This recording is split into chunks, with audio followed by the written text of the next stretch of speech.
नमस्कार साथियों, स्वागत है आपका मेरे YouTube चैनल पर। एक बड़ी खबर देखने को मिली है। ESB के द्वारा एग्ज़ाम कैलेंडर को अपडेट कर दिया गया है और एग्ज़ाम कैलेंडर में वर्ग 3 चयन परीक्षा को जोड़ा गया है।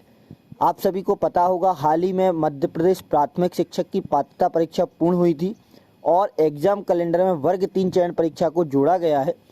आज की वीडियो में हम बात करेंगे कि आखिर वर्ग 3 की तैयारी को किस प्रकार से करें, क्या इसकी योग्यताएं रहेंगी, क्या सिलेबस रहेगा और कितने पदों पर यह परीक्षा हो सकती है।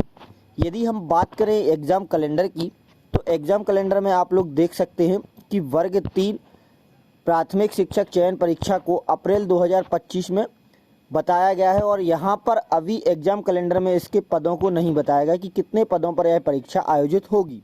लेकिन यदि हम बताएं आपको, तो अभी हाल ही में जो उच्च पद प्रभार की प्रक्रिया पूर्ण हुई थी शिक्षा विभाग में, जिसमें प्राथमिक शिक्षक या सहायक शिक्षकों को माध्यमिक शिक्षक के रूप में और माध्यमिक शिक्षकों को उच्च माध्यमिक शिक्षक के रूप में प्रमोशन दिया गया था। लेकिन सबसे ज़्यादा प्रमोशन प्राथमिक से माध्यमिक के रूप में हुए हैं, यानी सबसे ज़्यादा जो पद खाली देखने को मिले हैं वो प्राथमिक विद्यालयों में या प्राइमरी टीचर्स के देखने को मिले हैं।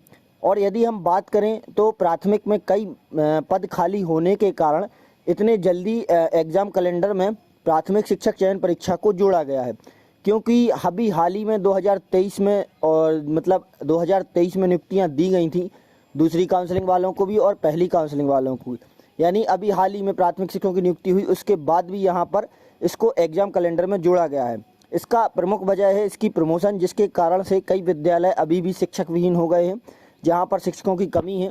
तो कम से कम 10,000 से ज़्यादा पदों पर आपको प्राथमिक शिक्षक चयन परीक्षा देखने को मिलेगी और इसकी दिनांक अप्रैल 2025 में देखी गई, अप्रैल 2025 में यहाँ पर दी गई है। अब यदि हम बात करें योग्यता की, तो इसके पहले जो परीक्षाएं हुई हैं इसमें BEd वालों को भी लिया जाता था और D.Ed वालों को भी लिया जाता था। लेकिन अभी हाल ही में जो सुप्रीम कोर्ट का निर्णय आया है, जिसमें BEd वालों को बाहर किया गया है कि अब BEd वालों को प्राथमिक शिक्षक के रूप में नहीं लिया जाएगा, तो इसमें जो मुख्य योग्यता रहेगी आपकी D.Ed ही रहेगी। D.Ed वालों को इसमें मान्य किया जाएगा और B.Ed वालों को यहाँ पर मान्य नहीं किया जाएगा। और एक और चीज़ है यहाँ पर, B.Ed और D.Ed, B.Ed के बाहर होने से यहाँ पर आपको इस बार इसकी कटऑफ काफ़ी कम देखने को मिलेगी, क्योंकि यहाँ पर B.Ed को जब मान्य किया गया था तो जो अभ्यर्थी थे सभी ने, जब B.Ed वर्ग 3 में लागू हुई तो तीनों संकाय वर्ग 1, 2 और 3 में B.Ed को लागू किया गया, तो जिस कारण से जो भी अभ्यर्थी हुए नए, उन्होंने B.Ed को ज़्यादा किया और D.Ed कम हुई, जिस कारण से D.Ed में इस बार काफ़ी कम अभ्यर्थी आपको देखने को मिलेंगे। तो कटऑफ भी कम जाने की संभावना रहेगी, ज़्यादा कंपटीशन देखने को नहीं मिलेगा। अब यदि हम सिलेबस की बात करें, तो पहली बार ऐसा हो रहा है कि 2 पेपर लिए जा रहे हैं प्राथमिक शिक्षक परीक्षा में। जब जो लास्ट भर्ती हुई थी, केवल उसमें एक ही पेपर लिया गया था जो 150 नंबर का था, जिसमें से उसी के नंबरों के आधार पर चयन किया गया था। लेकिन इस बार एक पात्रता परीक्षा हुई है जो 150 मार्क्स की आयोजित हुई है। अब उसके बाद एक चयन परीक्षा आयोजित होगी। हालांकि हम देखें वर्ग 1 में जो चयन परीक्षाएं हुई हैं वो 100 नंबर की हुई हैं, तो वर्ग 3 की भी चयन परीक्षा 100 नंबर की ही आपको देखने को मिलेगी और सब्जेक्ट वही 5 रहेंगे।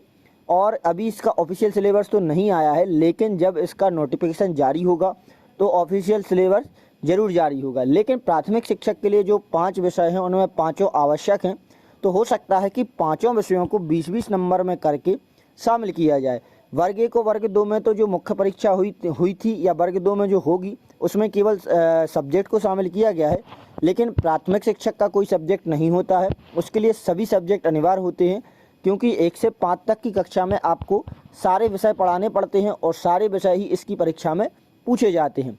इसलिए संभावना है कि चयन परीक्षा में भी आपको सभी प्रश्न पूछे जाएंगे, सभी विषय पूछे जाएंगे। केवल जो पात्रता परीक्षा आपकी 150 की हुई थी, तो चयन परीक्षा आपकी 100 नंबर्स की होगी।